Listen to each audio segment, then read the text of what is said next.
Четверг — день очередного оперативного обновления. Место встречи изменить нельзя, мы все снова с вами здесь, а поэтому давайте поговорим про контент, который сегодня появился в eFootball. По сути, мы продолжаем тенденцию нашей новоиспеченной кампании в честь клубного чемпионата мира, мы продолжаем подводить итоги сезона в различных чемпионатах и турнирах, и в то же время теряем некоторые лицензии. В общем, обо всем этом и не только поговорим именно в этом ролике. К слову, если вам необходимо пополнить ваш баланс монеточек в eFootball Mobile или в любой другой мобильной игре, то вам на PlayRock. Ведь на их сайте собраны одни из самых выгоднейших предложений на рынке. А также вы всегда можете предложить свои товары и услуги. А если вы обладатель такой платформы, как ПК, и играете в Steam, и вам необходимо пополнить его баланс, то это также можно сделать на PlayRock с наименьшей комиссией на рынке. Приобрести монеты и все остальное на их сайте вы можете в пару кликов, и что самое главное, безопасно. И также в связи с обновлением сайта и добавлением возможности пополнения на PlayRock вашего Steam аккаунта, они разыгрывают целый игровой ПК. Условия для участия крайне простые, а именно подписаться на их телеграм-канал, нажать на кнопку «Участвовать» и ждать результатов конкурса, которые будут 27 числа. Все это и не только вы сможете найти по ссылке в описании и в закрепленном комментарии. Ну так, о чем это я? Точно.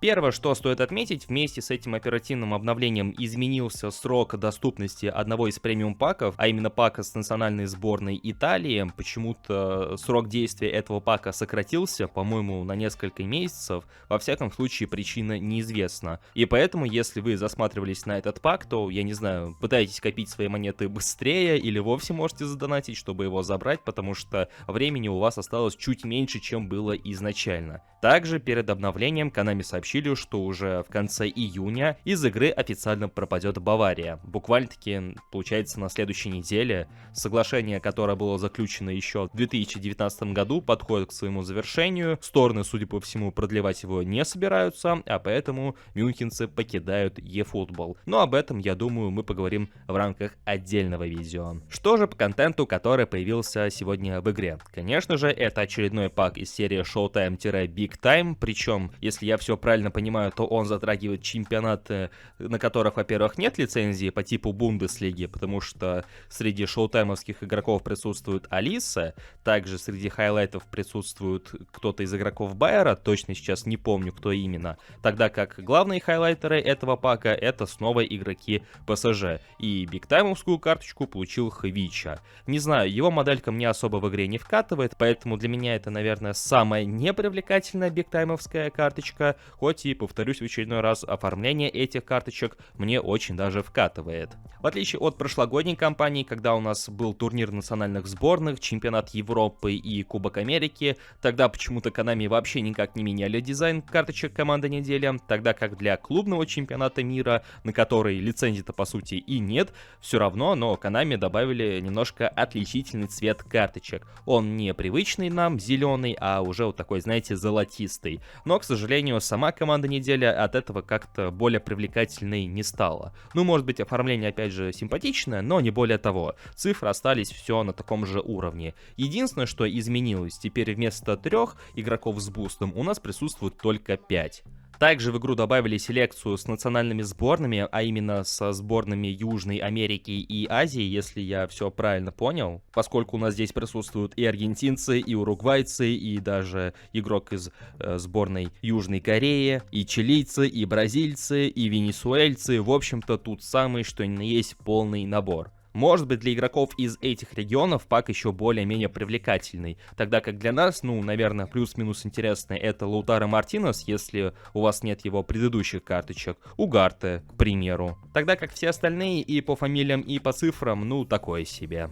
Konami добавили новый, так сказать, мини-турнир, который представляет собой ежедневное соревнование, по сути оно так и называется, Daily Challenge. Когда я впервые увидел скриншоты данного режима, данного ивента, я подумал, что это ежедневные матчи против реальных соперников с возможностью получить рандомную награду, тогда как, по сути, это оказались матчи против искусственного интеллекта, но все с такими же рандомными наградами. Да, конечно, здесь можно заработать 50 монеточек, это круто, но просто посмотрите на вот эти шансы выпадения. В общем-то, концепция не самая плохая, просто жадность Konami вновь напоминает о себе, и вопрос, почему бы не сделать такие ежедневные задания, челленджи против реальных людей, зачем против искусственного интеллекта? Лишний раз играть матч против ИИ за бесплатную крутку из команды недели бывает проблематично, потому что лень, даже на автомат это все ставить. А здесь играть каждый день против искусственного интеллекта за рандомные награды, которые выпадут так, как захотят, ну, как по мне, тоже такое себе. Ну и, конечно же, завоз на понедельник. Стали известны герои понедельничных паков, а именно Showtime плюс Big Time пак и также Потсы, лучшие игроки из сезона.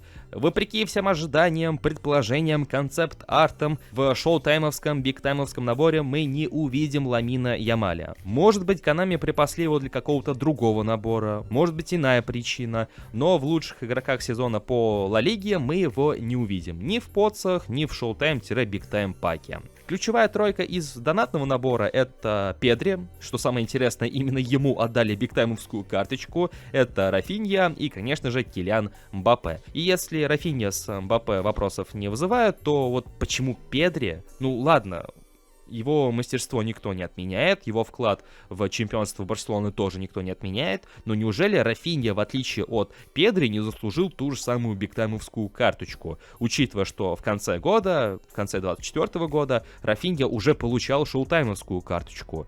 В общем-то, искать логику в решениях Konami — это вещь и в целом занятие неблагодарное. Ваше же мнение касаемо этого можете отписать в комментариях. Команда сезона по Ла Лиге выглядит следующим образом. К сожалению, тут Ямаля мы также не наблюдаем. Тут вам и нет и Беллингема, и даже Антони не завезли. Зато завезли Иска и Роберта Левандовски. Конечно же, куда же без Такефуса Куба, Хулиана Альвареса. В общем-то, если вы зритель и фанат Ла Лиги, то в принципе здесь, ну, плюс-минус также можно кем-то поживиться. Точно так же, как и из пака английской премьер-лиги.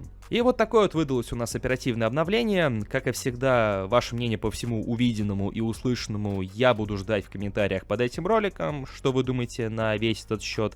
Как вам новые паки? Как вам предстоящие наборы по испанскому чемпионату? Разочарованы ли отсутствием Ямаля? Или же все более-менее справедливо? Не забывайте также поддерживать это видео своими лайками. Подписывайтесь на канал, если вы находитесь здесь впервые. И прожимайте колокольчик для уведомлений. Всем спасибо за просмотр, всем удачи и до скорых встреч!